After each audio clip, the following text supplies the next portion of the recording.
अस्सलामुअलैकुम नाजरीन, आप देख रहे हैं सूबाई रंग न्यूज़ और इंटरटेनमेंट चैनल और मैं हूं मोमना शहबाज। सबसे पहले नजर डालते हैं आज की आम खबरों पर।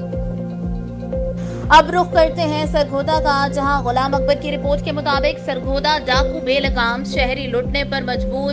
फैक्ट्री एरिया के इलाके में डकैती की बड़ी वारदात, डाकू लाखों रुपए का सोना ले उड़े। मोटरसाइकिल सवार मुसल्ला डाकुओं ने फैमिली को घर के दरवाजे पर लूट लिया। जापान पार्क का कैसर रशीद कार पर फैमिली को लेकर घर पहुंचा तो मोटरसाइकिल सवार मुसल्ला डाकुओं ने रोक लिया। मुसल्ला डाकू खवातीन ने 8 तोले के तलाई जेवरात, चूड़ियां, हजारों रुपए नकदी लूट कर फरार। वारदात की इत्तला पर पुलिस मौका पर पहुंच गई। मुलजिमान की तलाश शुरू, जल्द मुलजिमान को गिरफ्तार कर लेंगे।